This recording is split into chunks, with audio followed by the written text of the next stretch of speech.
there is some critics of this event that says, and this has already been brought up, but we should just focus all of our attention, all of our energies on the state government. And it's true, obviously, that Frankfurt has an important role, a huge role, thank you, in impacting the policies of this university and our lives as students. But it's equally as important that we address the university administration and the people that make the decisions here. Because at the end of the day, though Frankfurt may impact our policy, our tuition policy is set by our Board of Trustees, and our university must own that decision. And our number one priority at this university, what we have to continue to guard financially and even advance, is educating our students. All the other things we do, all the great things this university does, like its signature partnership program, business startups, the wonderful research it does, those things are excellent and they provide great social utility. But nothing so impacts this state, nothing so impacts our students as handing someone a degree. So that is what we have to defend at any cost, even at the cost of sacrificing those other great things that we do. How am I voting? On what? On tuition increase. You have a vote. How are you going to vote? For or against it? Certainly. Tuition probably won't come until May. I don't know what it's going to be, but... Okay. Certainly. How are you voting, sir? I'll make that decision when it comes. All right. Apparently, at least I know the first one to get booed. I represent the student body, and my ability to impact change is in the margin. If I feel like I can do that, I will do that. But once again, really, thank you. Yes, I get a residual check.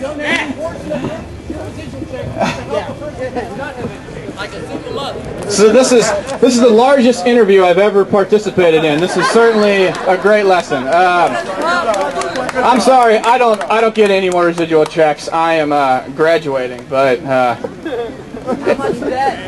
with zero debt. I actually. You know, we say education should be a value, and some of what the value of education is that you become the committed, civically minded, responsible people who believe that change is possible. And what I'm seeing here today is the best success story that we're doing something right that I could imagine. So thank you all very much.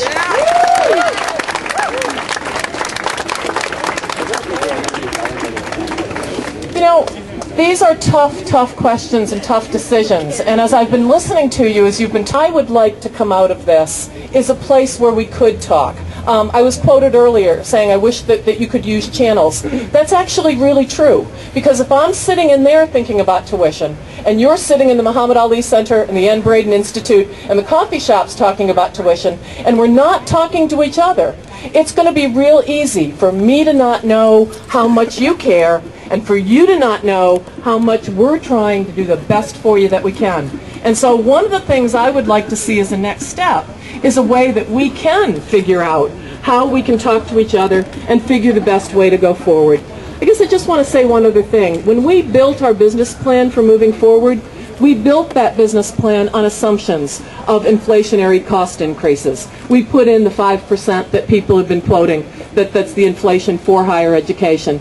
I will tell you that the uncertainty about what our budget will be next year has meant a very, very difficult time trying to figure out what we should do with tuition this year, because we are cutting everybody. We are cutting units, we are cutting programs, we are cutting maintenance on buildings, we are cutting health care, we are cutting tuition remission, we have taken money from athletics. I represent women in transition, but I also represent the low-income mother trying to raise her children, go to school, and pay for education at the same time. I represent the single mother who is trying to better her life and her opportunities for her children. I represent the middle-class family with a non-traditional student trying to further their education and finish their education. I also represent the person who has been through this increase for the last 5 years, and the increase I've paid every single increase. and I have struggled through every single increase. We as a country like to stress the importance of education while we steadily make it harder and harder to achieve. Poor families, welfare recipients, low-wage earners, and the working poor who are trying to obtain their education are already feeling the pain from the previous increases. Tuition is increasing, books are increasing, everything is increasing, so we're all, families across the board, through income levels, are all feeling the pain of these increases. Salaries and incomes are not keeping up with those rising costs of everyday life or the rising cost of tuition.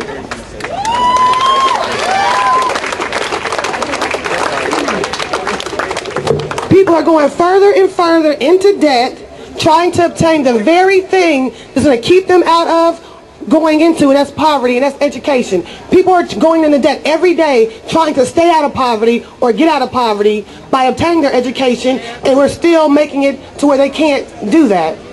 What's up, everybody? My name is Jason Gardner. I am a sophomore. I'm a communication student, and I am here today not only as a student who's struggling to pay tuition, but who's struggling to make my students pay attention.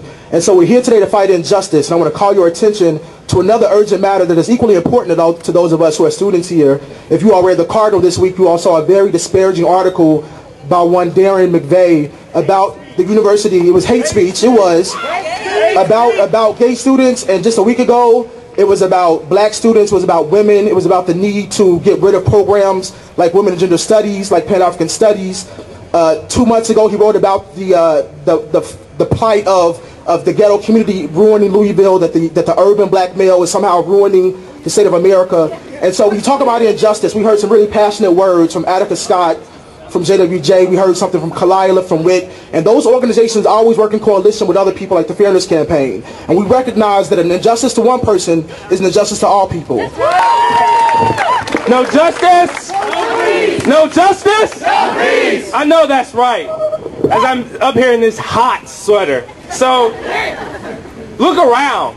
We see different faces of different races, different backgrounds, whether they be socioeconomic, people of different sexual orientations, people with different sexual identities. We are a rainbow, right? And this does not stop here. This action needs to go on. So how many of you all have signed the petition that was circulated out around here? If you have not signed the petition, that's an example of an action that you can take right here, right now, towards advancing this cause. Get your email address, join the Facebook groups, stay involved. This is not the end. We saw this event as being highly climatic, as being the end of this, but this is not it. We saw from the number of people that came out here today that more and more students every day are becoming more and more affected by tuition and care more and more about ending the problem. I do want to say one thing to Brian and the provost. Thank you very much for your comments and your support. And that's another thing. Brian, I hope you didn't feel disrespected when people put you on the spot. You know, we're giving you a value for your U of L education. One day you'll be a future elected official, and so you need to be able to handle those tough questions.